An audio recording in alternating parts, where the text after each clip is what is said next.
Ever wondered how to make the perfect pasta sauce with ground beef? It's a question that has puzzled many a home cook. But fear not, for today we unravel the secrets of this hearty, flavorful sauce. First, gather all your ingredients.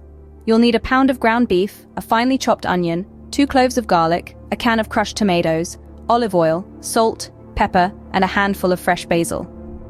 Start by heating a generous glug of olive oil in a large pan over medium heat. Once the oil is hot, add the chopped onion.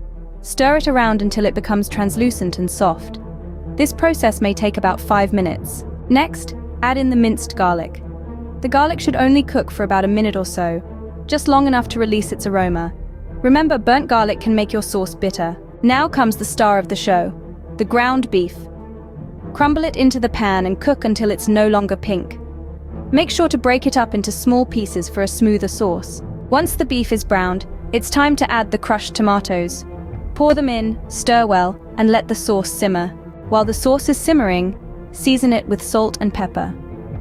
This is also the perfect time to add in the fresh basil. Tear the leaves and sprinkle them into the sauce. Allow the sauce to simmer for at least 30 minutes. This gives the flavors ample time to meld together. And there you have it, a simple, hearty pasta sauce with ground beef, perfect to toss with your favorite pasta or to layer in a lasagna. To summarize, the process involves sautéing onions and garlic in olive oil, browning the ground beef, adding crushed tomatoes, and letting the sauce simmer. Season with salt, pepper, and fresh basil, and you have a pasta sauce that's sure to impress. Here's a quick tip. If you want a deeper flavor, you can add a splash of red wine to the sauce during the simmering process. So why not give it a try? With these easy steps, you can create a delicious pasta sauce that will make your kitchen smell like an Italian grandma's. Enjoy!